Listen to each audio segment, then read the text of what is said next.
بسم الله الرحمن الرحيم إن الشيطان لكم عدو فاتخذوه عدوا إنما يدعو حزبه ليكونوا من أصحاب السعير الذين كفروا لهم عذاب شديد والذين آمنوا وعملوا الصالحات لهم مغفرة وأجر كبير أفمن زين له سوء عمله فرآه حسنا فإن الله يضل من يشاء ويهدي من يشاء فلا تذهب نفسك عليهم حسرات إن الله عليم بما يصنعون والله الذي أرسل الرياح فتثير سحابا فسقناه إلى بلد ميت فأحيينا به الأرض بعد موتها كذلك النشور. الحمد لله والصلاة والسلام على رسول الله وعلى آله وأصحابه ومن والاه أما بعد السلام عليكم ورحمة الله وبركاته. أعوذ بالله من الشيطان الرجيم بسم الله الرحمن الرحيم إن الشيطان لكم عدو لمن أنت قلزت على سنو فاتخذوه ስለዚህም አድርጋችሁ ያዙት እናንተም አድዋ ግልጽ ጠላት አድርጋችሁ ያዙት እንደ ጠላት ተኗኗሩ ከሱ ጋር ለምን ካላችሁ ኢነማ የድዑ ሱኮ የሚጣራው ሒዝበሁ የሱን ቡድኖች ወይም እሱን የሚከተሉ ሰዎችን የሚጠራቸው ሊየኩኑ ይሆኑ ዘንድ ነው ሚን አስሓቢ ሰዒር ከጋለው የጀሃነም እሳት ጓዶች እንዲሆኑ የጀሃነም ዘላለም ነዋሪዎች እንዲሆኑ ነውና ጥሪ የሚያደርገው ይሄ ግልጽ ጠላት ነው ወደ እሳት የሚጣራ። ይሄን በማየትና በማመን ሸይጣንን እንደ ጠላት እዩት። الذين كفروا እምቢ ካላችሁ ደግሞ የሸይጣንን ጠላትነት አውቀው ያልተጠነቀቁ አላህን ያልፈሩ እሱ ያላመኑ الذين كفروا እነዚያ የካዱ ለሁም ለነሱ አለላቸው አዛቡን ሸዲድ ብርቱ ቅጣት አለላቸው ጀሃነም። የተነገራቸውን ሰምተው ሸይጣንን እንደ ጠላት አይተው ያመፁትና በአላህ ያመኑ ደግሞ ወለዚነ አመኑ በአላህ ያመኑ በአኺራ ያመኑ ወዐሚሉ ሷሊሓቲ ብዙ መልካም ስራዎችንም በታዘዙት መሰረት እየሰሩ ሰዎች ለሁም ለነሱ ደግሞ አለላቸው መግፊረቱን ምህረት ወንጀላቸውን ተሳስተው የሰሩትን አላህ ይመራቸዋል።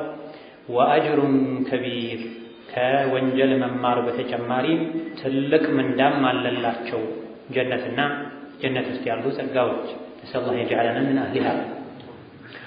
አፈመን ዙይነ ለሁ ለሱ የተዋበለትና የተሸለመለት ሰው ጥሩ መስሎ የታየው ሰው ሱኡ ዐመሊሂ የሚሰራው መጥፎ ስራው ጥሩ መስሎ የሚታየው ሰው ፈረአሁ ሐሰና መጥፎ ስራው ጥሩ መስሎ የታየው መጥፎውን መጥፎ ጥሩውን ጥሩ አድርጎ እንደሚያይ ሰው ነው እንዴ? አፈመን ዙይነ ለሁ ለሱ የተዋበለት መልካም መስሎ የታየው ሱኡ ዐመሊሂ መጥፎ ስራው የተዋበለትና ፈረአሁ ሐሰና ጥሩ አድርጎ ያየው ሰው መጥፎን እንደ መጥፎ ጥሩን እንደ ጥሩ እንደሚያይ ሰው ነው እንዴ? የቀረ መልስ አለ እዚህ ጋር ተፍሲር ላይ እንደሚታወቀው ወደፊትም እንደምናብራራ አይደለም። ጥሩን ጥሩ መጥፎን መጥፎ ብሎ እንደሚያምን ሰው አይደለም መጥፎ ስራው ጥሩ መስሎ የሚታየውና መልካም ነው ብሎ የሚሰራ ሰው። ፈኢነላህ ጌታ አላህ ዩድሉ መን የሻ እሱ የፈለገውን ሰው ያጠማል፣ ወያህዲ መን የሻ እሱ የፈለገውንም ይመራል ያቃናል። ማን መመራት እንዳለበት ማን መጠመም ዝም መባል እንዳለበት ያውቃል። ስለዚህ ፈላ ተዝሀብ ነፍሱካ አንተ ነቢያችን ሆይ ነፍስህ እንዳጠፋ ዐለይሂም ሐሰራት ባላመኑ ሰዎች ሸይጣን መጥፎ ስራቸውን ሸልሞላቸው አስውቦላቸው መጥፎን ጥሩ ነው ብለው በጥመት ላይ በሚነዱ ሰዎች ምክንያት ሐሰራቲን እየተጸጸትክ እየተቆጨህ ነፍስህን እንዳታጣ። ኢነላሃ ጌታ አላህ ዓሊሙን ጠንቅቆ ያውቃል ቢማ የስነዑን የሚሰሩትን ሁሉ ያውቃል። ምን እንደሚሰሩ ስለሚያውቅም ነው አንዳንዶች ሲጠሙ ዝም የሚላቸው ቢመልሷቸውም አይመልሷል። መጥመም የሚገባውንም መቃናት መመራት የሚገባውንም አላህ ያውቃል። ወላሁ አላህ አለዚ አርሰለ ሪያሐ እሱ ነው ንፋሶችን የላከ የሚልክ ፈቱሲሩ አላህ የላካቸው የለቀቃቸው ንፋሶችም ይቀሰቅሳሉ ይነዳሉ ሰሓበን ደመናን ዝናብ ያረገዘ ደመናን ንፋሶች ይነዳሉ ይቀሰቅሳሉ በኃይል ፈሱቅናሁ ዝናቡንም እንነዳዋለን አለ አላህ ተባረከ ወተዓላ እንወስደዋለን ኢላ በለዲን ወደ ሀገር መይቲን ሙት ወይም ደረቅ ወደ ሆነ ሀገር ዝናቡን ነተን እንወስደዋለን በንፋሱ አማካኝነት። ዝናቡም የሞተ የደረቀ መሬት ላይ ሲወርድ ሲዘንብ ፈአሕየይና ቢሂል አርዳ ምድርን በዝናቡ ምክንያት ሕያው እናደርጋታለን ባዕደ መውቲሃ ከሞተች ከደረቀች በኋላ እንድታብብ በአረንጓዴ እንድትሸፈን እናደርጋለን። ይሄ አላህ ሥራ ነው። ማንኛውም አይንና አቅል ያለው ሰው ሁሉ የሚያውቀው የተፈለገው ይሄን የሚታወቀውን ማሳወቅ ሳይሆን ቀጥሎ ያለውን ነው። ከዛሊከ ኑሹር ከሞት በኋላ ተቀስቅሶ አላህ ፊት መቆምም ልክ እንደዚሁ ነው። ይሄን እንደምታምኑት መሬት በዝናብ እጦት ምክንያት ደርቃ ዝናብ ሲዘንብ ዳግም እንደምታብበው እንደምትለመልመው በአረንጓዴ እንደምትሸፈነው ሁሉ የሰው ልጅም ከሞተ በኋላ እስራፊል በጥሩምባ ሲነፋ ተነስተው ይቆማሉ። አላህ ፊት ተባረከ ወተዓላ ይቀርባሉ፣ የሥራቸውን ያገኛሉ። ኢነ ሸይጣነ ለኩም ዐዱው ሸይጣን ለእናንተ ጠላት ነዋ። የትናንትና ደርሳችን መጨረሻ አካባቢ ላይ ገሩር የሆነው አታላይ የሆነው ሸይጣን እውነት የሆነውን የአላህን ቀጠሮ አኼራን ጀነት ጀሀነምን እንድትረሱ እንዳያደርጋችሁ እንዳያታልላችሁ ብሎ አላህ መክሮን ነበር። ፈላ ተጉረነኩም አልሐያቱ ዱንያ ወላ የጉረነኩም ቢላሂ አልገሩር። አላህ ቻይ ነው፣ ችሏችሁ ነው። አላህ ችሏችሁ ይቅር ብሏችሁ ሳለ እየኖራችሁ ያለው በአላህ መሐሪነት ሆኖ ሳለ አይ ችግር የለውም ምንም አላጠፋህም አጥፍተህ ቢሆንማ አላህ ይቀጣህ ነበር እያለ ሸይጣን አያታልላቸው። ዱንያና ሸይጣንን ተጠንቀቁ ተብለን ነበር። ከዚያ አንቀጽ አስከትሎ አላህ ሸይጣንን ተጠንቀቁት ለምን እንዳለን ምክንያቱን የነገረን። ኢነ ሸይጣነ ሸይጣን ለኩም ዐዱውን ለእናንተ ግልጽ ጠላት ነው። ድካ የደረሰ ግልጽ የወጣ ጠላታችሁ ነው። ጠላትነቱ በዚህ ልክ የሚታወቅም። በምን አውቃለሁ ሸይጣን ጠላቴ እንደሆነ? በዋነኝነት በሁለት መንገዶች የሸይጣንን ጠላትነት ማረጋገጥ እንችላለን። አንደኛ የሰው ልጆች ሁሉ አባት የሆኑት አደምንና ባለቤታቸውን ወይም የሰው ልጆች ሁሉ እናት የሆኑት ሐዋን ከጀነት አሳስቶ ያወጣው ሸይጣን። ላኪንና ሰቢዩል ዐዱው ፈሀል ተራ ነዑዱ ኢላ አውጣኒና ወነስለሙ። እኛ ሀገራችን እዚህ አይደለም፣ ዱንያ ምድር ላይ አልነበረም እኛ የምንኖረው፣ ሰማይ ላይ ነበር የምንኖረው የሰው ልጆች ስንባል። ነገር ግን ጠላት ማርኮ ነው ወደ ዱንያ የመጣን። አባታችን ሸይጣን አሳስቶ አደምን ወደ ዱንያ መጣቸው። አባታችን ተማርከው ኢብሊስ ሸይጣን አሳስቷቸው ስህተታቸው ማርኳቸው ወደ ዱንያ በመጡበት እዚህ ዱንያ ላይ ተወለድን እንጂ ተፈጠርን እንጂ የኛ የሰው ልጆች መኖሪያ ጀነት ሰማይ ነው። ከዛ በኋላ የተወበተ የተስተካከለ የጸዳ ወደ ጀነት ተመልሶ ይኖራል። መቅሸሹ ላይ መርከሱ ላይ የቀጠለ ደግሞ ከላይኛው አሁን ካለነባት ምድርም አልፎ ወደ ሰባተኛው ምድር እስፈለ ሳፍሊን ወርዶ ይኖራል። የዚህ የሸይጣንን ጠላትነት ለማወቅ አንደኛው የመጀመሪያው ማሳያ ማረጋገጫ የሰው ልጆች አባት የሆኑት አደምና ሐዋ ጀነት ነበር የሚኖሩት። ከዛ እንዲወጡ ያደረጋቸው ጠላታቸው ስለሆነ ምቀኛ ስለሆነ። መቼም የአባትህና የእናትህ ጠላት ሆኖ ያንተ ወዳጅ አይሆንም። አንተም ላይ ዝቷል፣ ቃልም ገብቷል። ለኡየነሁም አጅመዒን ጥላቻዬ አደምና ሐዋ ላይ አያበቃም። የአደምና የሐዋ ዝርያ የሆኑም በሙሉ እቆጣጠራቸዋለሁ፣ ሙሉ በሙሉ አጠማቸዋለሁ። ወለኡድለነሁም ወለኡመንየነሁም ግልጽ ማጥመምን አይደለም ማጠማቸው ስለሚነቃብኝ። ወለኡመንየነሁም ተስፋ እየሰጠኋል፣ ወንጀል ያሰራቸዋል ተውበት እንዲያደርጉ ተስፋ እየሰጠሁ፣ ተውበቱንም ደግሞ ነገ ታደርጋለህ፣ ከነገ ወዲያ ታደርጋለህ፣ ነገሮች ከተሳኩ በኋላ ስታረጅ ያለ ያዘናጋቸው። በግልጽ ቢመጣ ሰዎች ያውቁበታል፣ ይነቁበታል። ለዚህ ነው ወለኡድለነሁም ወለኡመንየነሁም ያ አጠማቸዋለሁ፣ ያስመኘዋል። ተስፋ እየሰጠ እያታለለ እየሸነገለ ነው የሰው ልጆችን የሚያጠም። ወለአቅዑደነ ለሁም ሲራጠከል ሙስተቂም ብሎ ለሰው ልጆች በሙሉ ያንተ ቀጥ ያለው መንገድ ዳር ላይ ተቀምጬ አሳስታቸዋለሁ፣ ከመንገዱ አወጣቸዋለሁ። ይሄ ሁሉ ጥላቻውን ይፋ ያደረገባቸው የቁርአን ቃሎች ናቸው። ከዚህ በላይ ማንም ሊነግረን አይችልም። ጠላታችሁ አላህ ነው ብሎ እኛንም ጠንቅቆ የሚያውቀን አላህ፣ ጠላታችንን የሚያውቀው አላህ ሸይጣን ጠላታችሁ ነው ብሎ ነው። አንድ በዚህ ነው የምናውቀው።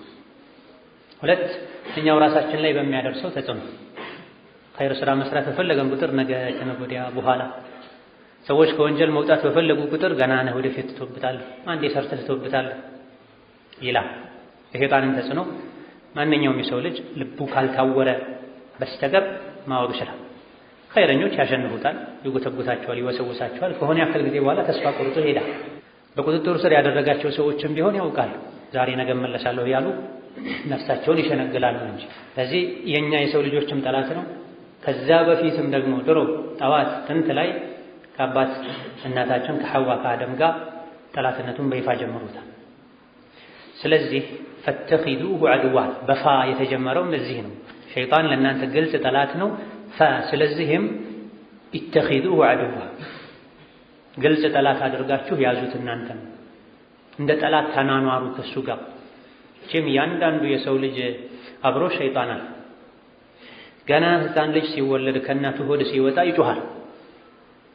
የሚጮኸው ሸይጣን በጥፊ መቶት ነው። ሐዲስ ላይ እንደተነገረ በጥፊ የሚመታው ጠላትነቱ ተጀመረ ለማለት ነው፣ ለማሳወቅ ተዘጋጅ። ገና እንደው ሕፃን ልጅ አድጎ በእግሩ ቆሞ እስኪሄድ ድረስም አይጠብቅም። ገና ከእናቱ ማህፀን እንደወጣ ወደ ምድር እንደመጣ የሚቀበለው የሸይጣን ጥፊ ነው። ከእናቱ ጡትም ቀድሞ ማለት ነው። የጥላቻውን ጥግ ያደጋውን ደረጃ የሚያሳይ በዚህ መልኩ ሲወለድ የለከፈው የተጠጋው ሸይጣን ሲሞትም ነፍሱ ስትወጣም አይለቀው። ጣረሞት ላይ ሆኖ እንኳን ለማሳሳት ይሞክራል። ላኢላሃ ኢለላህ እንዳይል ይታገላል። ብዙ ነገር ያመጣበታል። ካትማውን ያበላሻል። ኢማም አሕመድ ረሒመሁላህ ተዓላ ጣር ላይ ሆነው ላ ይሉ ነበር። ቤተሰቦቻቸው ላኢላሃ ኢለላህ ሊያስብሏቸው እያስታወሷቸው ነበር። ተልቂን ያደረጉ ነበር። ይወደዳልና ይሄ ትልልቅ ሰዎችም ቢሆኑ ማስታወሱ አጠገባቸው ነው። ላኢላሃ ኢለላህ ማለቱ መልካም ነው። እሳቸው ግን ላ ነበር የሚሉት። አፍራሽ ቃል ነው ላ አለለም እንደማለት ነው። ውስጣቸው ላይ ያለውን ከማይታይ ኃይል የሚያደርጉትን ጂሃድ ያላየ ሰው መልስ የሚሰጡት ለሱ ቃል ይመስለዋል። ቤተሰቦቻቸው ደነገጡ። ላ ማለት ላኢላሃ ኢለላህ አለለም እንደማለት መስሏቸው ትንሽ ሲረጋጉ መለስ ሲሉ ሲጠይቋቸው እኔ ሸይጣን እየተፈታተነኝ ነበረ። አንዳንዶችን ቀጥታ ወንጀል በማሰራት ይፈታተናል።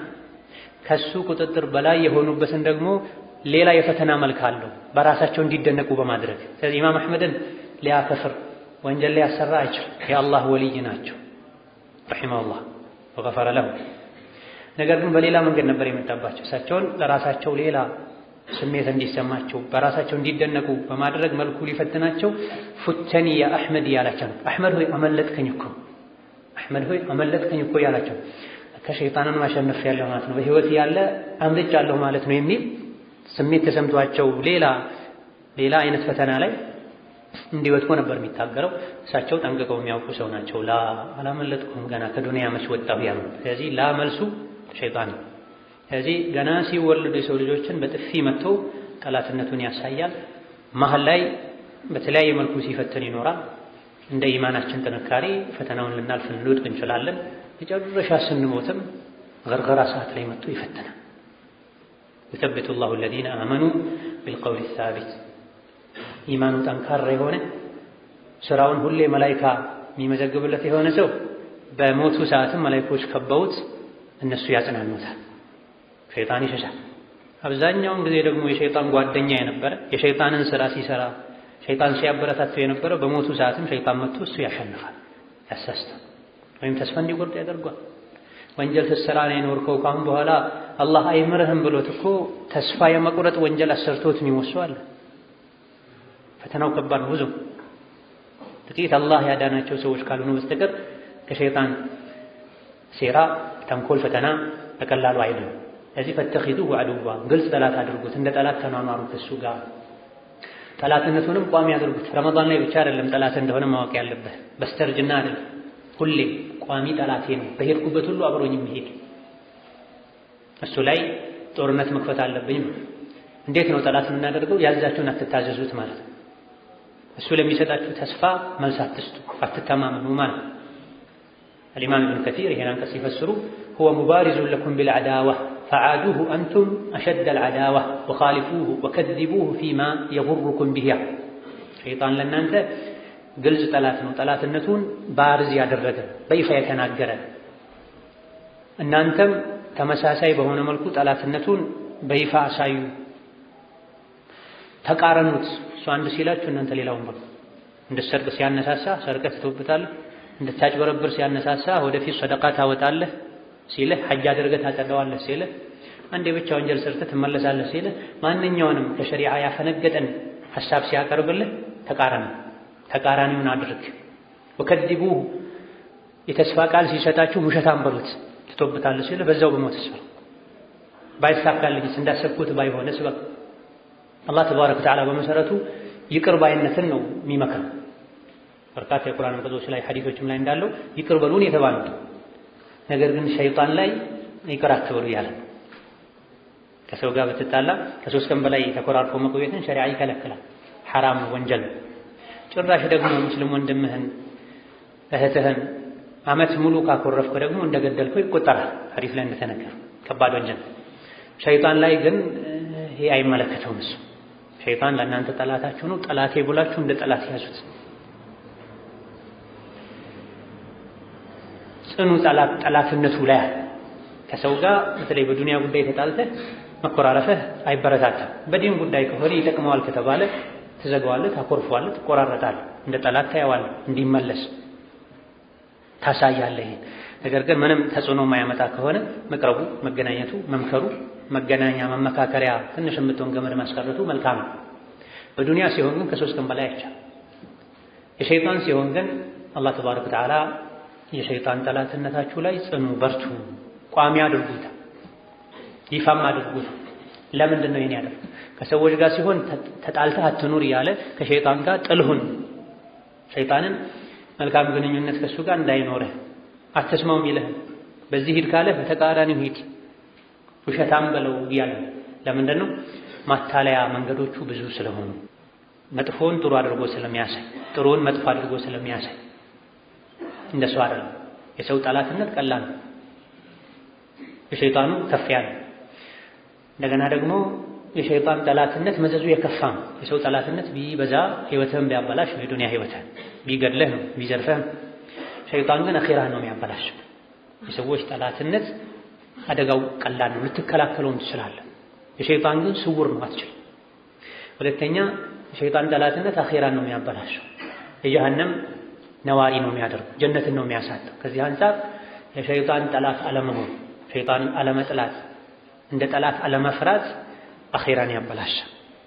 ሁለተኛ ዱንያም ላይ ቢሆን መንገዶቹ ብዙ ናቸው። ጥሩ መስሎ ወደ መጥፎ ሊወስድ ይችላል። ቀጣይ አንቀጾች ላይም ይሄ በግልጽ ተነግሯል።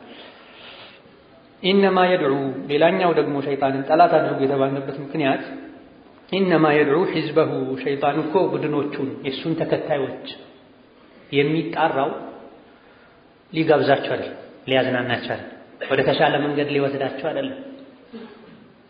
በኩፍርም ይሁን በወንጀል እሱን የሚታዘዙ ሰዎች ሒዝቡ ሸይጣን ይባላል። የሸይጣን ቡድን፣ የሸይጣን ህዝቦች፣ የሸይጣን ተከታዮች ይባላል።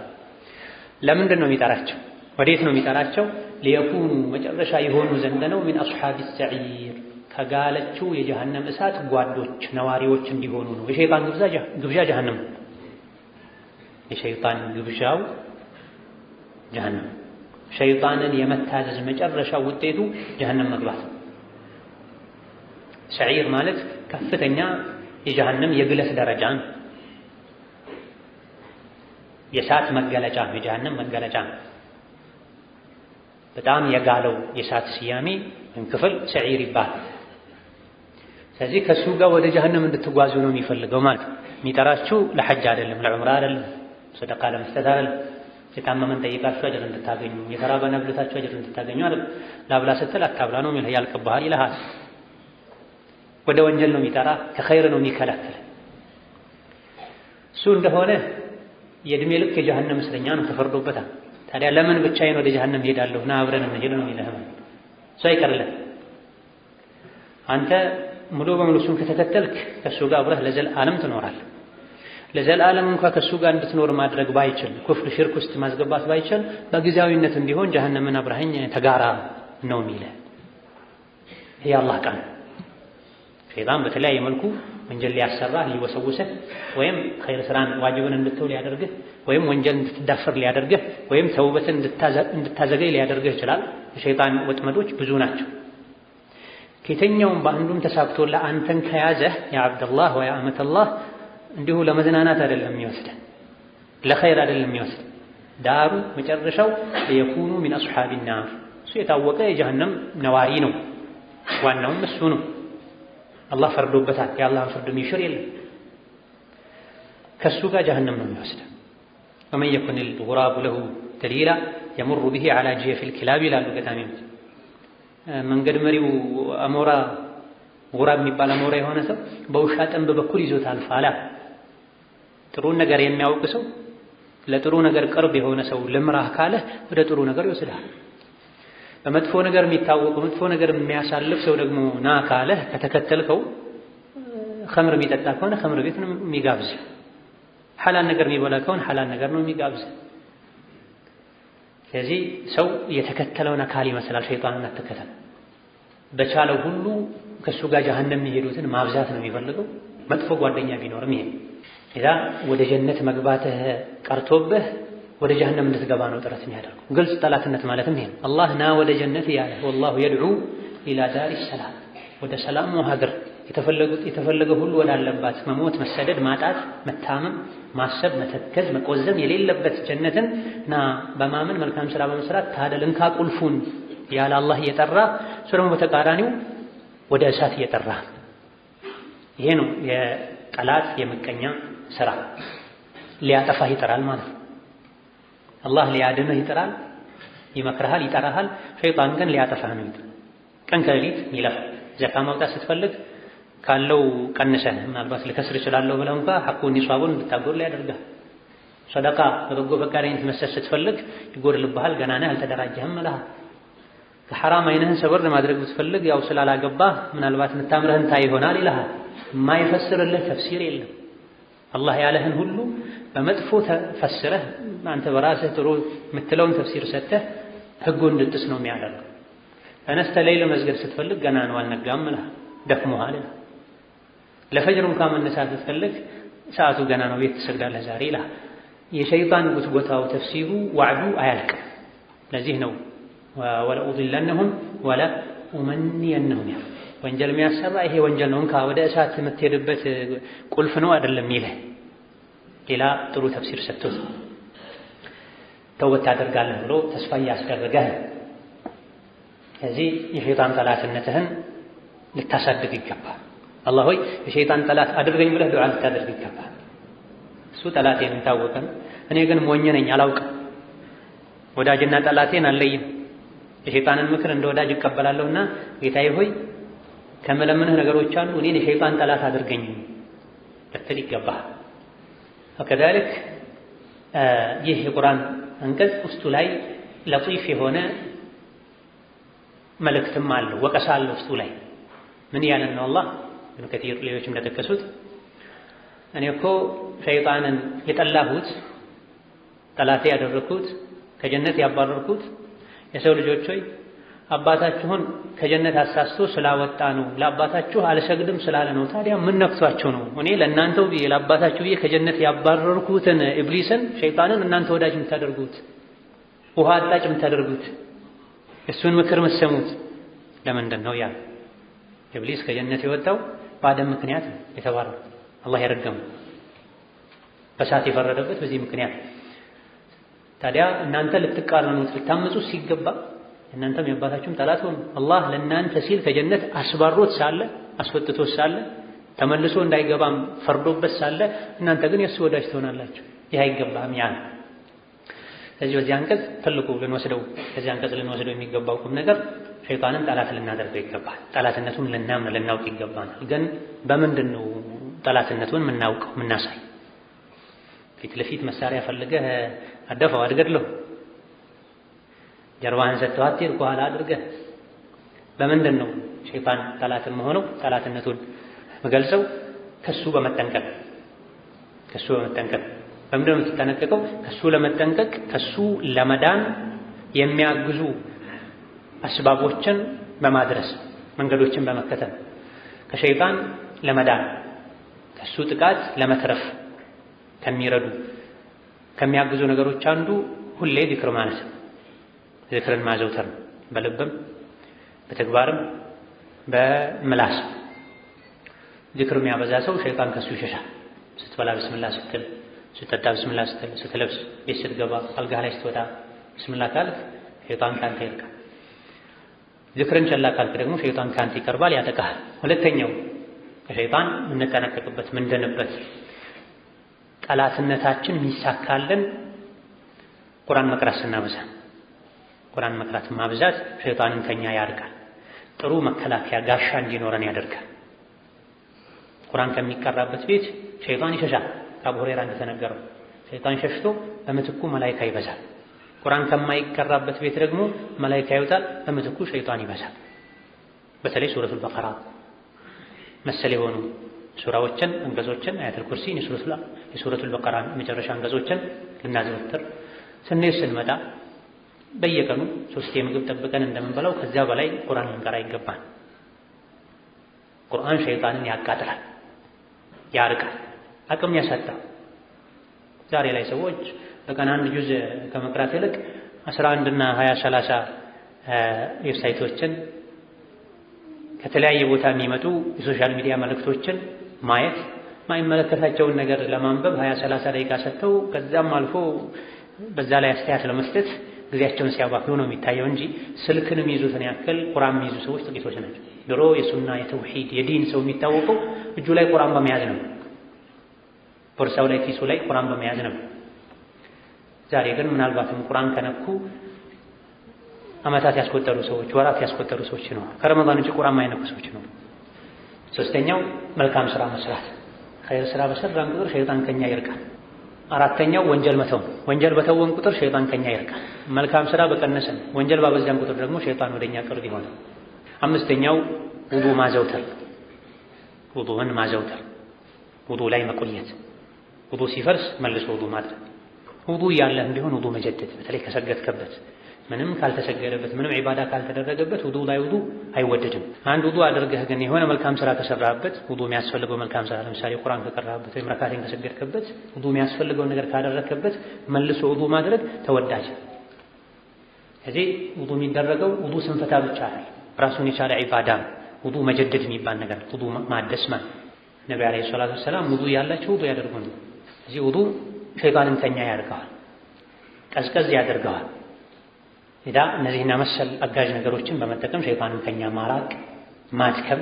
ለካ ጠላቴ ነው እሱ መሳሪያ ዙሪያውን ታጥቋል፣ ቤትም ልመጣበት አልችልም። በመላስ በኩል ዚክር እንላለን። አካላቶቻችንን በውዱእ እንጠብቃለን። በአይናችን ወንጀል እንዳናይ ወንጀል መተው ሸይጣንን ከኔ የሚያርቅ ጠላትነቴን ማሳወቂያ መንገድ ነው ብለን በአይን በጆሮ በመላስ የሚደረጉ ወንጀሎችን ከራቅን ከተጠነቀቅን ጠላቱ እንደሆነን ያውቃል፣ ይርቀናል። ጠላቱ እስከሆነን ድረስ ደግሞ ምክሩን ልንሰማ አይገባም፣ ጥሪውን መልስ ልንሰጥ አይገባም። የተስፋ ቃሎቹ ውሸት እንደሆኑ ልናምን ይገባል። ከዛ ቀጥሎ ሸይጣንን የሰሙና ያመፁ የታዘዙን ያመፁ ሰዎችን ጀዛቸውን ነግሮናል በሚቀጥለው አንቀጽ። ሸይጣን ጠላታችሁ ነው ብሎ አላህ አስጠነቀቀን። ታዲያ ውስጥ ላይ ጥያቄ ሊፈጠር ይችላል። ጠላቴ መሆኑን አውቄ ከተጠነቀቅኩት፣ እንደ ጠላት ካየሁት ከራቅኩት ምንድነው ማገኘው? እንደ ጠላት ባልቆጥረውና እንደ ጠላት ባልኗኗር እስከሱ ጋር ምንድነው ጉዳቱ የሚል ጥያቄ ከጠየቅ አላህ መልስ ሰጥሃል። الذين كفروا እነዚያ በአላህ ለካዱ በሸይጣን ላመኑ ለሁም ዐዛቡን ሸዲድ ለነሱ ብርቱ ቅጣት አለላቸው ሸይጣንን በመታዘዛቸው ረሕማንን በማመጻቸው። ሸይጣንን እንደ ጠላት ቆጥሮ እምቢ አለማለት ለብርቱ ቅጣት ይዳርጋል፣ ለአኼራ ቅጣት። በተቃራኒው ደግሞ ወለዚነ አመኑ ወዐሚሉ ሷሊሓቲ እነዚያ ያመኑ በአላህ በመልእክተኞች በአኼራ በቁርአን ያመኑ ወዐሚሉ ሷሊሓቲ አምነው በልብ ብቻ አምኛለሁ ብለው የሚሉ ሳይሆን እንደ ሸሪዓው በሸርጡ በመስፈርቱ መሰረት መልካም ስራዎችን የሚሰሩ ለሁም መግፊራ ለእነሱ ምህረት አለላቸው። ሰው እንደመሆናቸው አንዳንዴ ያጠፉትን ሳያስቡ ሳያቅሉ የሰሩትን ወንጀል አላህ ይምራቸው። ከተወበቱ ሁሉንም ይምራቸዋል መስፈርቱን ካሟሉ። ወአጅሩን ከወንጀል መማር በተጨማሪም አጅር አለላቸው ምንዳ ጀነት ከቢር ትልቅ የሆነ ምንዳ። አላህ ወንጀላቸውን ይምራቸዋል፣ አጽድቶ ደግሞ ጀነት ያስገባቸዋል። አጅር ከቢር ማለት ጀነትና ጀነት ውስጥ ያሉ ጸጋዎች ማለት ማይቋረጥ ኒዕማ ማያልቅ ጸጋ። ይሄ በምን የተገኘው? ሸይጣንን በማመጻቸው ረሕማንን በመታዘዛቸው። የፊተኞች ብርቱ የጀሃነም ቅጣት አለላቸው የተባለው ሸይጣንን በመታዘዛቸው ረሕማንን በማመጻቸው። እነዚህ ደግሞ ምህረትና ትልቅ ምንዳ ጀነት አለላቸው የተባለው ሸይጣንን በማመጻቸው አላህን ተባረከ ወተዓላ በመታዘዛቸው። ይሄ የአላህ ፍርድ ነው። ሰዎች ሁለት አይነት ናቸው። ሸይጣንን ጠላቴ ነው ብለው አውቀው የሚያምፁት አሉ፣ ምህረትና ጀነት አለላቸው። ሸይጣንን የሚታዘዙ አላህን የሚያምፁ አሉ፣ ደግሞ ውርደት አለላቸው። ሰዎች ሁለት አይነት ናቸው። ደግና አስተዋይ አላህን የሚታዘዙ፣ ሁለተኞቹ ደግሞ ብልሹና ሞኝ ፈጣሪያቸውን ተንከባካቢያቸውን መጋቢያቸውን አላህን ያመፁ እያስቆጡ ጠላታቸውን ሸይጣንን የሚታዘዙ። እነዚህ አንድ ገቢ ናቸው፣ ሞኝ ናቸው፣ የጠላታቸውን ምክር ይሰማሉ። ሁለት ፋሲድ ናቸው፣ ተበላሽተው ከአላህ ተባረከ ወተዓላ ተጣልተው። ሸይጣን ጠላቴ ነው ብለው ግን የሚያምኑ በተግባርም እንደ ጠላት የሚሸሹት የሚጠነቀቁት የሚያምፁት እነዚህ አንድ ሷሊሕ ናቸው፣ ደግ ናቸው፣ የተስተካከሉ ናቸው፣ ለጀነት የተመቻቹ ናቸው። ወከዛሊክ ዓቅል ናቸው፣ አቅል አላቸው። አላህ ከነገረህ በላይ ምን ትፈልጋለህ? ሰው ይሄ ሌባ ነው ተጠንቀቀው፣ ዘራፊ ነው ገዳይ ነው ቢልህ እሱን ሰላም አትልም። በሩቁ ትሽሸዋል፣ አታለው ይሄን ነገር ላይ ያደርገኝ ነው ትላለህ። ታዲያ ትክክልም ላይሆን ተመቻሉ ጋር ማለት ነው። ተመሳስሎበት እገሌ መጥፎ ሰው ነው፣ ሽፍታ ነው፣ ገዳይ ነው፣ ድግምተኛ ነው፣ የሆነ ነገር ያደርግሃል ካሉት ባይሆንም ሰው ስላለው ብቻ ሰው የሰውን ልጅ ምክር ሰምቶ ምናልባትም ደግን ሰው በድሎ ይርቃል፣ ይጠነቀቃል። ታዲያ ሁሉን አዋቂ የሆነው አላህ ሸይጣን ጠላታችሁ ነው፣ ጠላታችሁም ስለሆነ ነው እናንተን ወደዚህ ያስመጣችሁ፣ ከኸይር ወደ ኋላ የሚያዘናጋችሁ፣ ለሸር የሚገፋፋችሁ ብሎ በተጨባጭም አሳይቶናል ጠላትነቱ። ይህን ግን አንሰማም። ከዚህ የበለጠ ሞኝነት የለም። ስለዚህ በዚህ አንቀጽ መሰረት የሸይጣን ታዛዥ የሆነ ሸይጣን የሚታዘዝ ሰው አኼራ ላይ ብርቱ ቅጣት ይጠብቀዋል። ሸይጣንን የሚያምፅ አላህን የሚታዘዝ ደግሞ አኼራ ላይ ምህረትና ጀነት ይጠብቃል። ከማን ጋር ነኝ እኔ? የት ነኝ እኔ? የአላህ ወዳጅ የሸይጣን ጠላት ነኝ ወይስ የሸይጣን ጠላት? የሸይጣን ወዳጅ የአላህ ጠላት እምቢ ባይ አመፀኛ ራሳችንን እንጠይቅ ይገባል።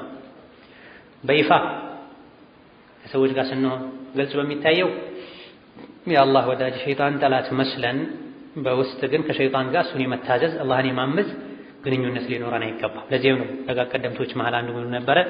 ላ ተኩን ወሊየላሂ ፊ አዛሂር ወወሊየ ሸይጣን ፊል ባጢን ነበር። ላይ ላዩን ስትታይ የአላህ ወሊይ መስለህ ውስጥ ውስጡን ደግሞ የሸይጣን ወሊይ እንዳትሆን። ላይ ላዩን አዑዙ ቢላህ እያልክ አዑዙ ቢላህ ሚነ ሸይጣን ረጂም እያልክ ውስጥ ውስጡን ደግሞ አቅብል ያ ሸይጣን የምትል እንዳትሆን። በውስጥም በውጭም በገሃድም ከሰውም ጋር ስትሆን ብቻህንም ስትሆን በሁሉም ጉዳይ ላይ የሸይጣን ግልጽ ጠላት ሁን፣ የአላህ ታዛዥ ሁን። ይህ ካልሆነ ሸይጣን ይጫወትብሃል፣ አኺራህን ኻቲማህን ያበላሽብሃል። በሰላሙ ጊዜ ሸይጣን የታዘዘ በሞት ሰዓትም መጥቶ እንዲታዘዙ ያደርገዋል። የኻቲማ ማበላሸት አንዱ ምክንያት ላይ ላዩን ጥሩ ሰው ሆኖ ውስጥ ውስጡን መጥፎ ሰው ነው። የውስጥ የሚስጥር ስምምነት አለን አይደል? ና ይለዋል።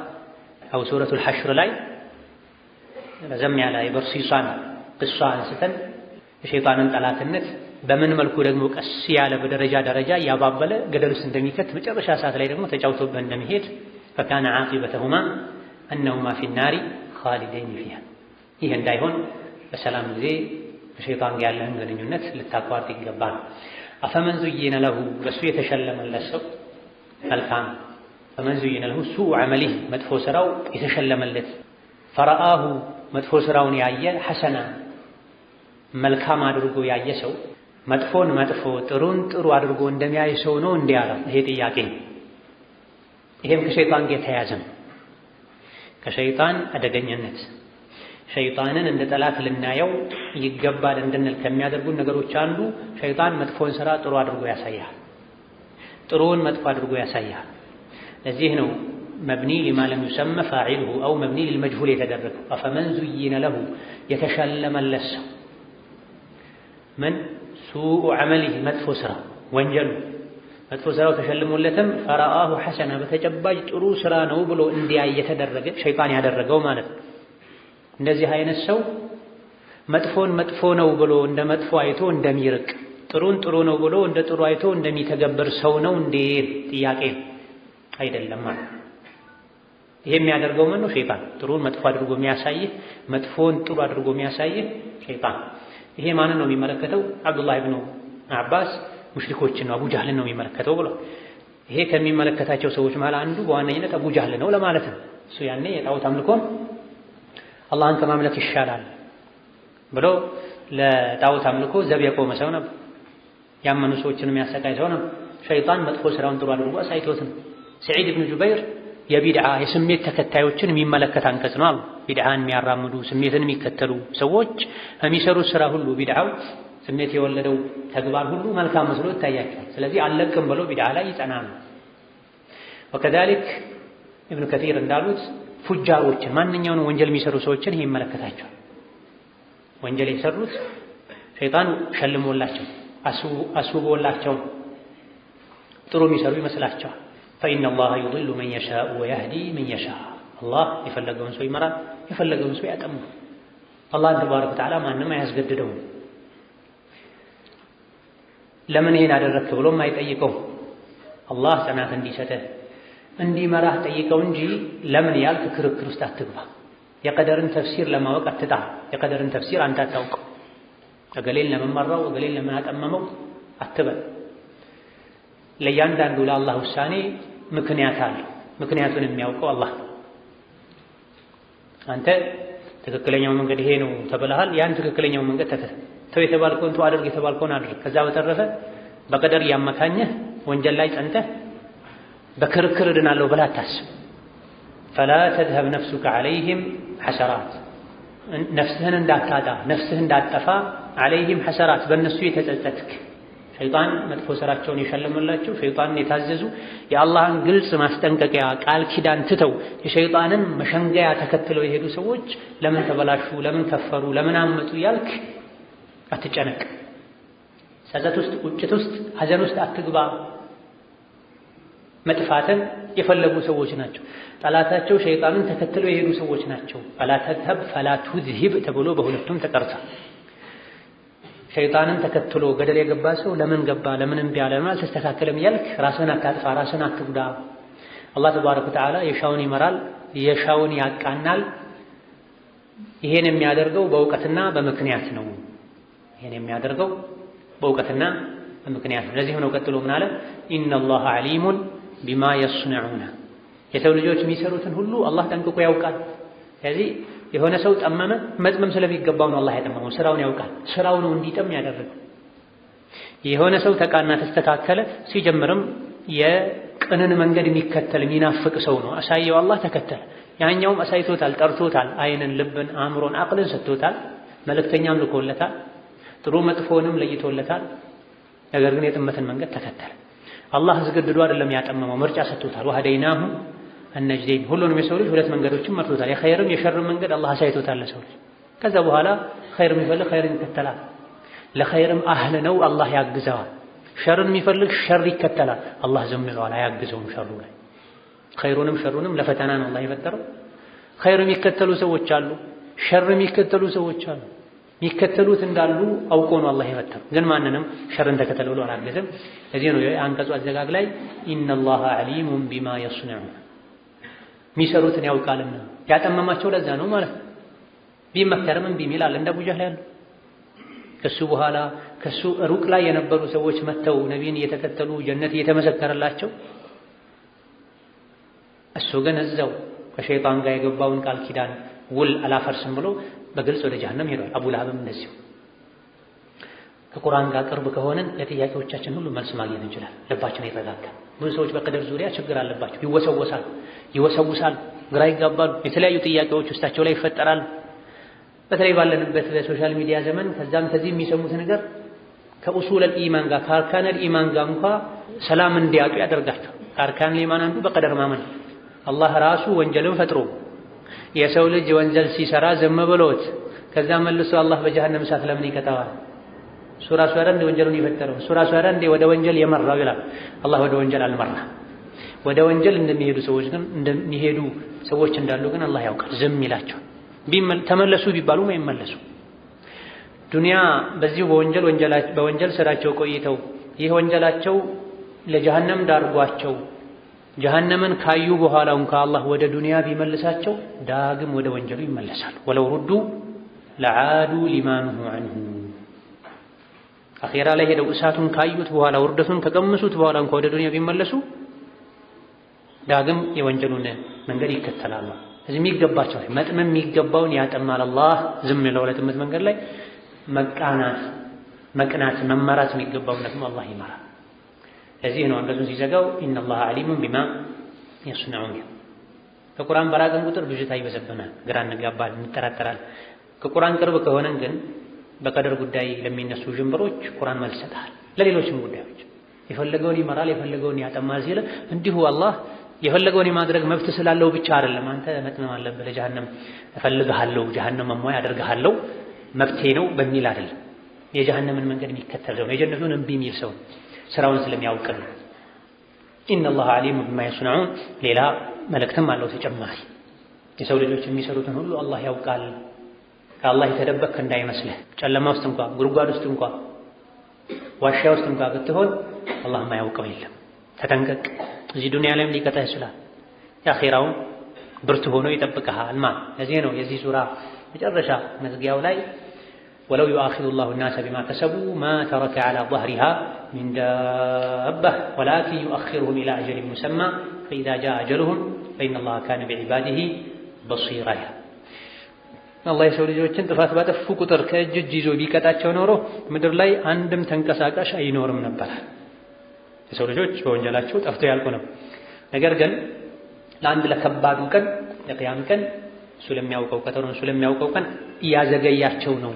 ያ ቀጠሮ በመጣ ጊዜ ግን ፈኢነላህ ጌታ አላህ ካነ ነው ቢዒባዲሂ በባሮቹ ጉዳይ በሲራ ሁሉን ነገር የሚያውቅ ጌታ። ጊዜው ረዝሞ አያስረሳው፣ ነገሮች አይቀላቀሉበት። ሁሉንም ሰብስቦ የቂያም ቀን ይህን ሰርታል ይህን ሰርተሻል ብሎ ዋጋቸውን ይሰጣል። ወላሁ አለዚ ጌታ አላህ እሱ ነው አርሰለ ሪያሐ ንፋስን የላከ የሚልክ ፈቱሲሩ ሰሓባ አላህ የላከው ንፋስ ደመናን ይቀሰቅሳል፣ ይነዳል፣ በኃይል ይቀሰቅሳል። ይህ ዝናብ ደግሞ ንፋስ ደግሞ ዝናብ ያረገዘውን ደመና ይዞት ፈሱቅናሁ ኢላ በለዲን መይት ሙት ወደሆነ ዝናብ በማጣቱ ምክንያት የሞተ የደረቀ ወደሆነ ሀገር ነድተን እንወስደዋለን። በንፋስ አማካኝነት ሰሓቡን ዝናብ ያረገዘውን ሰሓብ ደመና አላህ እየነዳ ይወስደዋል። ከዛሳ ፈሱቅናሁ ኢላ በለዲን መይትን እዛ ላይ ይዘንባል። ፈአሕየይና ቢሂል አርዳ ምድርን ሕያው እናደርግበታለን። ባዕደ መውቲሃ ምድር ከሞተች በኋላ። የምድር መሞት ድርቅ ነው። አንድ ሀገር ሞተ የሚባለው በቁርአን አገላለጽ ሲደርቅ ነው፣ ዝናብ ሲያጣ። ዝናብ በማጣቱ አፈሩ ደርቆ ምድር ገጽ ላይ ያሉ ነገሮች በሙሉ ደርቀው አቧራ ሆነው ሳር አይኖርም፣ መኖ አይኖርም፣ አረንጓዴ ነገር አይኖርም። ዝናብ ሲመጣ ደግሞ ደርቆ አቧራ ሆኖ እንዳልነበረው ከየት እንደሚመጣ በማናውቀው መንገድ ምድር አረንጓዴ ትሆናለች፣ ትለመልማለች። አበባዎችን፣ አትክልቶችን፣ ዛፎችን ማየት ትጀምራለች። ረዥም ዓመት የኖሩ ዛፎች እንኳን አንዳንዴ ከድርቅ ብዛት የመጣ መሬት ያለው በስራቸው አማካኝነት የሚያገኙት እርጥበት እንኳን አልቆ ትልልቅ ለአስርት ዓመታት ያስቆጠሩ ግራር፣ ባህር ዛፎች በሙሉ የሚደርቁበት ቅጠላቸው የሚረግፍበት ሁኔታ ይፈጠራል። ድርቅ ሲበዛ በየወሩ በየጊዜው ጊዜውን ጠብቆ የሚዘንብ ዝናብ ሲጠፋ ቀድሞ የሚጠቁት ከታች ያሉ እንደ ሐረግ ያሉ ነገሮች ናቸው፣ ሳሮች ናቸው። ግን ድርቁ ሲበዛ ለረጅም ዓመታት የኖሩ ትልልቅ ግንዶች እንኳን ዛፎች ይደርቃል። ዝናብ ሲመጣ ደግሞ ሁሉም ያብባል፣ ይለመልማል። ይህ የሰው ልጆች በአይናቸው የሚያዩት ነው፣ የሚያውቁት ነው። ዝናብ ዘንቦ መሬት እንደምትለመልም አረንጓዴ እንደምትሆን የሚያውቁትን ማሳወቅ አይደለም የተፈለገው። ይሄን ተንተርሶ የሰው ልጆች ሌላ ነገር እንዲያውቁ መንገድ ነው የተፈለገው። ከዛሊከ ኑሹር ከሞት በኋላ መቀስቀስም ልክ እንደዚህ ሆኗል። ምድር በድርቅ ተጎታ ከደረቀች በኋላ ዝናብ ሲዘንብባት የተለያዩ ነገሮችን እንደምታበቅለው ሁሉ የቂያም ቀን ሲደርስም እስራፊል ጥሩምባውን ሲነፋ ሁሉም ተነስተው ይቆማሉ። ዝናብ ይዘንባል፣ ከአጥንታቸው ይበቅላሉ። ይሄን እንደምታምኑት ዝናብ ሲዘንብ ምድር እንደምትለመልም አረንጓዴ እንደምትሆን አይታችሁ እንዳማናችሁት ሁሉ ከሞት በኋላ ተቀስቅሶ አላህ ፊት መቆምም እንዳለ ቁርአን ነግሯችኋል። እመኑ። ዝናብ አዝንቦ ምድርን ማለምለም አረንጓዴ ማድረግ የሚችለው ጌታ አላህ የሰው ልጅንም ከሞተ በኋላ ቀስቅሶ ፊት ለፊቱ ስጋ አልብሶ ወንጀል የሰራውን ኸይር የሰራውን የሰውነት አካሉን ከነፍሱ ጋር አገናኝቶ በእሳት መቅጣት የሚገባውን መቅጣት፣ በጀነት መከበር የሚገባውን ማክበር ይችላል ማለት ይሄን ወቁ። ሁለቱን አትነጣጥሉት። በርካታ የቁርአን አንቀጾች ላይ እነዚህ ሁለት እውነታዎችን አላህ አብሮ ነው የሚያስኬዳቸው። ሱረቱል ሐጅ መግቢያ ላይ ሌሎች አንቀጾች ላይ እንዳለው ዝናብ አዝንቦ ምድርን ሕያው ማድረጉ ማለምለሙ የሰው ልጅን ከሞት በኋላ ከመቀስቀስ ጋር ተያይዞ ይነገራል። ይሄን አይተው ባመነ ያልባችን የአኺራውንም እንድናምን ማለት የሰው ልጅ አካሉ ልክ እንደ መሬት ነው። ከብዙ ነገሮች አንፃር መሬት ዝናብ ሲያገኝ እንደሚለመልመው የሰው ልጅ ነፍሱ ቀልቡ ቁርአን ወህይን ሲያገኝ ትስተካከላለች፣ ቀጥ ይላል፣ ለኸይር ይነሳሳ፣ ኢማንን ያበቅላል፣ ኸይር ስራን ያፈራል። ከወህዩ ሲርቅ ደግሞ የሰው ልጅ ቀልቡም ይደርቃል። የቀልቡ መድረክ ተከትሎ አካላቶቹ ለወንጀል ይንቀሳቀሳል፣ ከኸይር ይተሳሰራል። የቂያም ቀን ከአርሽ ስር ዝናብ ይዘንባል፣ ምድርን በሙሉ ያዳርሳታል። የሰው ልጆች የተቀበሩባት ከአርሽ ስር የዘነበው ዝናብ ምድርን ያዳረሰው ዝናብ በሙሉ የሰው ልጆችን ካሉበት እንዲነሱ ያደርጋቸው፣ ዳግም እንዲበቅሉ አካላቸው የሰውነት አካላቸው ከነፍሳቸው ጋር እንዲገናኝ ያደርጋል። ለዚህ ነው ቡኻሪና ሙስሊም መዘገቡት ሐዲስ ነቢዩ ዓለይሂ ሰላቱ ወሰላም የሰው ልጅ በሙሉ ሲሞት የሰውነት አካሉ በስብሶ ያልቃል፣ አጅበ ደነብ የሚባል አጥንት ሲቀራ ስስ አጥንት ነው። የሰው ልጅ የተፈጠረውም ከሱ ነው፣ ፍጥረቱ የተጀመረውም ከአጅቡ ደነብ ነው። የቂያም ቀንም ተመልሶ የሚሰራው ከሱ ነው። የሰው ልጅ ሲሞት ሙሉ ሰውነቱ ያልቃል፣ ይበሰብሳል፣ አፈር ይበላዋል። አጅቡ ደነብ የሚባል አጥንት ሲቀራ የሰው ልጅ የተሰራውን ከሱ ነው፣ መነሻው እሱ ነው። የቂያም ቀንም እንደ አዲስ የሚሰራው ዳግም የሚገጣጠመው ከሱ ነው። አጅቡ ደነብ ማለት እንስሳት፣ ጭራ ያላቸው እንስሳት ፈረስ፣ ከብት የኋላ ክፍላቸው መጨረሻ የጭራው መገጣጠሚያ አካባቢ ላይ ያለ ጠንካራ አጥንት የጭራ መብቀያ መነሻው አስሐስ ይባላል በአረብኛ። አጅቡ ደነብ የሚባል እሱ ማለት ነው። የሰው ልጅም መቀመጫው አካባቢ ላይ የእንስሳትን የጭራ መብቀያ መነሻ የሚመስል የጎዲን አጥንት መጨረሻው የአከርካሪ መጨረሻ አለ። ይህ አጅቡ ደነብ ይባላል። የሰው ልጅ ሙሉ አካላቱን አፈር ሲበላው ይህ የአጅቡ ደነብ ክፍል ሙሉ በሙሉ እንኳ ባይሆን ውስጡ ላይ ስስ አጥንት ትቀራለች። የተወሰኑ ዑለሞች እሱንም ቢሆን አፈር በልቶት ግን ከአፈር ጋር አይቀላቀልም፣ እሷ ለብቻዋ ትቀራለች ብሏል። ሌሎች ደግሞ ያቺ ስሱ አጥንት ሙሉ የአከርካሪ አጥንት የመጨረሻው ክፍል መቀመጫ አካባቢ ያለው ሙሉ ላይ ይቀር ይችላል። ውስጡ ላይ ያለች ስስ አጥንት ትቀራለች፣ ወይም እሷም ቢሆን አፈር ሆና ከሌላው አትቀላቀልም። ቀድማ የምትነሳው እሷ ናት። የተወሰኑት በርካታ ዑለሞች ደግሞ ሙሉ በሙሉ እሱ ይቀራል። ከሱ ነው የተፈጠረው ማለት ነው። የሰው ልጅ ከዘር ፈሳሽ ነው የተፈጠረው ከተባለ የዘር ፈሳሹ ወደ ስጋነት አጥንትነት ሲቀየር ከዚህ ከአጅቡ ደነብ ተጀምሮ ነው መነሻው መብቀያው እሱ። የቂያም ቀንም የሰው ልጅ ሞቶ ሲበሰብስ ሌላ አካሉ በስብሶ እሱ ብቻ ይቀራል። ልክ እንደ ቤት ግንብ ግርግዳ። አንዳንዴ ቤት ሲያረጅ ከላይ ፈርሶ ወርዶ መጨረሻ ላይ መሰረቱ ብቻ ይቀራል። መሰረቱ አይፈርስም። ጣራው ይፈርሳል፣ ግድግዳው ከላይ ይፈርሳል። መሰረቱ ጠንካራ ከሆነ ግን መሰረቱ ይቀራል ለዓመታት። ሰዎች ቦታውን ማደስ ሲፈልጉ እንኳን ቆፍረው ታግለው ነው መሰረቱን አንስተው የሚጥሉት። የሰው ልጅም ልክ እንደዚሁ መሰረቱ አንዳንዴ ጠንካራ ከሆነ ቤት ዳግም መስራት ከፈለክ ያው መሰረት ላይ ትቀጥላለህ። ሌላው ፈርሷል ብለህ አትተውም። የሰው ልጅም እንደዚሁ ሌላ አካላቱ ሲፈርስ ሲበሰብስ አጅብ ዘነብ ይቀርና በጥሩምባ እስራፊል ነፍቶ ዝናቡ ዘንቦ ሲነሱ ከዛው ነው ዳግም የሚበቃ። የሰው ልጅ ጠፍቶ አይጠፋም፣ ፈርሶ አይቀርም። ከዛሊከ ንሹር የተባለው ይሄ ከአቡ ረዚን አልዑቀይሊ እንደተነገረው ለነቢ ዓለይሂ ሰላቱ ወሰላም ጥያቄ ጠየቋቸው። ያ ረሱላላህ እንዴት ነው አላህ የሰው ልጅን ከሞተ ከበሰበሰ በኋላ ሕያው የሚያደርገው? እንደው ምልክቱስ ምንድነው? ፊ ኸልቂህ እዚህ ዱንያ ላይ በምናየው ፍጥረት ውስጥ የአኺራ ሞቶ መቀስቀስን ፍንትው አድርጎ የሚያሳየን ምን አለ ብሎ ጠየቃቸዋል። ነቢ ዓለይሂ ሰላቱ ወሰላም አቡ ረዚን ሆይ መንደራችሁ አካባቢያችሁ ላይ ባለ ሸለቆ በኩል አልፈህ ታውቃለህ? ደረቅ ሆኖ አቧራማ ሆኖ አይተኸው ከሆነ ጊዜ በኋላ ደግሞ በዛው ስታልፍ ያህተዙ ኸዲራ አረንጓዴ ሆኖ በአበባዎች ብዛት በተክሎች ብዛት ሲንቀጠቀጥ ሲወዛወዝ አይተህ አታውቅም?